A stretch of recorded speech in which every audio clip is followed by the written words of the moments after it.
This is the story of Robin Roberts, the Good Morning America anchor who survived 2 life-threatening diagnoses, buried her mother days before a transplant that saved her own life, and turned the hardest years of her life into a message that has since helped save thousands of others. Robin Roberts was born on November 23, 1960 in Tuskegee, Alabama, and grew up in Pass Christian, Mississippi, a small coastal town that would end up shaping almost everything about who she became. Her father, Lawrence Roberts, flew as one of the Tuskegee Airmen, and that legacy of quiet discipline followed her into adulthood. Her mother, Lucia Marion, ran the household on what the family called the 3 Ds: discipline, determination, and faith. And those weren't just words painted on a wall somewhere, they were the rules Robin lived by every single day. She'd remember heading out as a teenager thinking she had the world figured out, only to hear her mother's voice trailing after her, reminding her she knew right from wrong, and that voice never really left her, even decades later in a hospital bed in New York City. Athletics came naturally to her growing up, basketball and tennis among them, and she graduated high school as salutatorian before enrolling at Southeastern Louisiana University.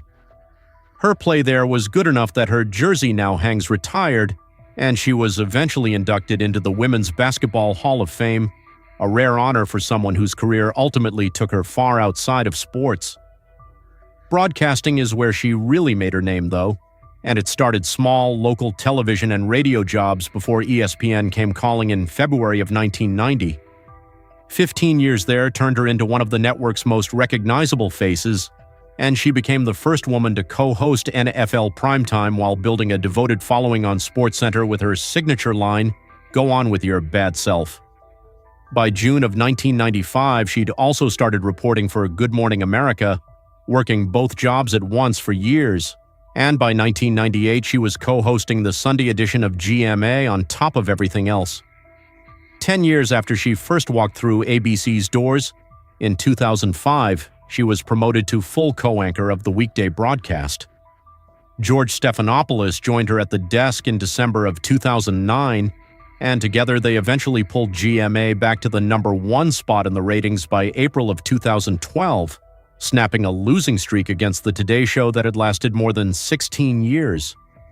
That same year, though, would test her in ways no ratings win could prepare her for. But before we get there, 2005 had already delivered its own gut punch. A month after she met Amber Lane, the woman who'd become her longtime partner, Hurricane Katrina tore through the Gulf Coast and wiped out Pass Christian almost entirely. The town that raised her, the one that taught her the 3 Ds, was gone in a matter of hours, and it was the first real sign of just how much harder the coming years were about to get. A couple of years after Katrina, a routine mammogram in 2007 caught something doctors didn't like, and the diagnosis came back as early-stage triple-negative breast cancer. Roberts went into surgery that August, and by January of 2008 she'd completed 8 rounds of chemotherapy. She later admitted that breast cancer, as frightening as it was, felt at least somewhat familiar, since she knew people who'd gone through it and understood roughly what to expect. Her colleagues at ABC News rallied around her hard during that stretch, Diane Sawyer among them, digging into treatment options and connecting her with other cancer survivors who could offer real advice instead of just sympathy. Roberts kept sharing pieces of her treatment on air the whole time, turning her own recovery into something her viewers could learn from, and eventually she beat it. She went back to work, life resumed something like normal, and for a while it genuinely looked like the worst chapter was behind her. It wasn't.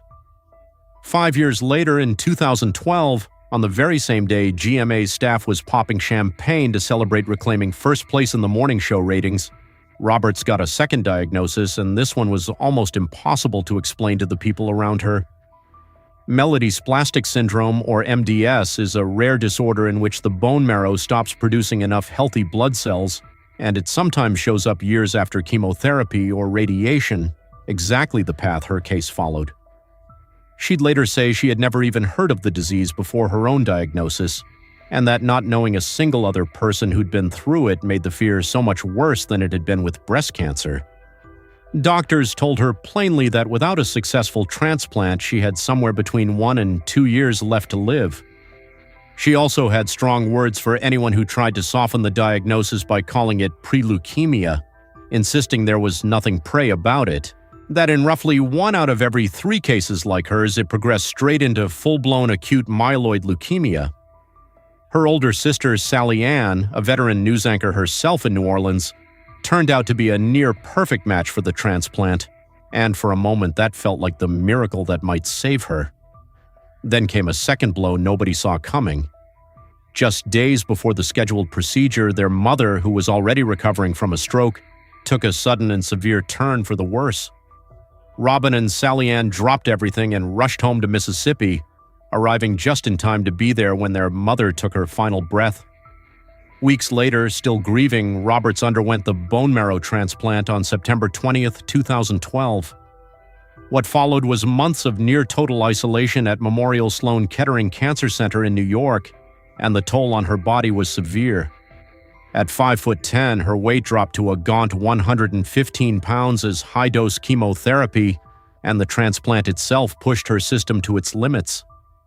Amber Lane stayed close through it all, and by Roberts' own account, Lane worked hard to keep negativity out of that hospital room entirely, refusing to let anyone in who wasn't positive, including hiding her own fear behind the door in what Roberts later learned had become an actual crying room down the hall where Lane let herself fall apart in private so Robin never had to see it. February 20th, 2013 is the day she finally walked back onto the GMA set, 6 months after she'd left, and the studio met her with a wave of emotion that had clearly been building the entire time she was gone. In television, 6 months off the air can feel like forever, and the fact that her chair had simply been waiting for her the whole time meant something she brought up again and again in interviews afterward, often with tears welling up as she said it. Just weeks before that return, in December of 2013, she'd also spoken publicly for the first time about her relationship with Amber Lane, quietly acknowledging a part of her life she'd kept private for years. Her mother used to say that everybody's got something and that you take your mess and turn it into your message, and that idea became the blueprint for what Roberts did next with her story. What she built afterward is where this turns from a survival story into something much bigger. The day Roberts went public with her MDS diagnosis, donor registrations for the National Bone Marrow Registry spiked by nearly 1,800% almost overnight.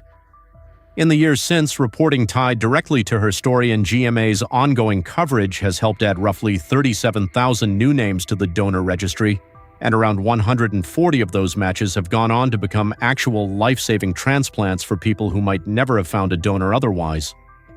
Her openness earned her the Arthur Ashe Courage Award at the ESPYs, where she spoke about both her cancer and MDS battles, and repeated her mother's line about turning your mess into your message. She also became a mentor through Disney's Dream Big Princess campaign, encouraging young girls toward confidence and health awareness, and in December of 2018 she launched the Robin Roberts Fund for Cancer Survivorship Research alongside the V Foundation, aimed specifically at helping survivors thrive after treatment rather than just survive it. Even now, more than a decade past that February morning, Roberts keeps marking the anniversary of her return by putting other donors and recipients in front of the camera instead of herself. On the 10-year anniversary in 2023, GMA revisited her alma mater, Southeastern Louisiana University, to show how far a single cheek swab from a student could travel. By the 12-year mark in 2025, the stories kept multiplying, including her own nephew, Jeremiah Kraft, who turned down a chance to donate as a teenager before changing his mind years later and going through with it in 2024, calling himself someone just trying to do the right thing the second time around.